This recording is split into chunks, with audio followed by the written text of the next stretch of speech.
Trade talk negotiations have resumed with Canada after it scrapped plans for a tax on U.S. tech firms, which President Trump called the blatant attack. He called that tax, rather, a blatant attack. Now both countries aim to reach a deal by July 21st. This comes as the Senate this comes as the 90-day pause on most other tariffs are set to expire next week. Markets are up slightly today on the news. CBS News Money Watch correspondent Kelly O'Grady is tracking the latest for us. Good to see you. Good to see you, too. All right, so what could be laid out in this new deal between the United States and Canada? Sounds interesting, sounds promising. So you think about the things that we get from Canada, right? Oil. Over 20, well, oil, yeah, oil's a big one. Oil's a very big one. Over 20% of the steel that we use here. Of course, a lot of our auto companies have supply chains that are very much interlinked between Canada, the U.S., and Mexico. And the president has often noted dairy as a sticking point, that the U.S. cannot easily sell into the Canadian market when it comes to cheese, milk, yogurt, other things. Of course, Wisconsin being a big seller over the border, and that being that Canada subsidizes their dairy industry. So that's another big one. But broadly, I'm sort of thinking, how would this work? Because there's already an existing trade agreement between the U.S., Mexico, and Canada that the first time it would be up for review is next year. So we're talking about a deal, but there's already a deal to be had, and it actually involves another country. So that's something to watch there. Yeah, it's so interesting because President Trump was rightfully so applauded for revamping NAFTA in his first term, and it was a great trade deal that everybody applauded. It was bipartisan, and now he seems to be undoing all of that. Let's talk about what's going on with China. Last week, the White House said it had a framework for a deal with China. Yesterday, the president said China was going to pay. I want to play a little bit of what he had to say. China's going to be paying a lot of tariffs, but we have a big deficit. They understand that. I have a great relationship with President Xi. We have to do something about the deficit because we have a big trade deficit with China. Biden let it get up to $1 trillion. Think of it, $1 trillion deficit with one country. He let them just take them over the coals. We're not going to do that.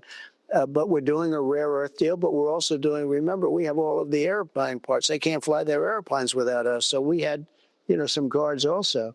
But it should have never gotten that way because we should have been doing they call it magnets. It's a rare earth, but they call it magnets, a specific type. And they're making those magnets for us right now, and things are well. And we have a deal with China. It's a good deal, I think, hopefully for everybody.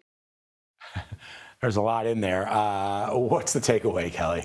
I think the takeaway is this is an agreement on a framework of a deal. There are still a lot of things to be worked out, clearly, as he was saying in that clip that we just played. There's also the question of export restrictions on chips. China wants to have access to our semiconductor chips that NVIDIA makes, the very highest level. They don't right now because we don't want China to get ahead in the AI race. So that's going to be another one. But right now, there is a 10% tax on all U.S. goods going into China and then a 30% tax on all Chinese goods coming into the U.S. So at the end of the day, that is still something that importers are going to pay unless they figure out a different place to get their goods from.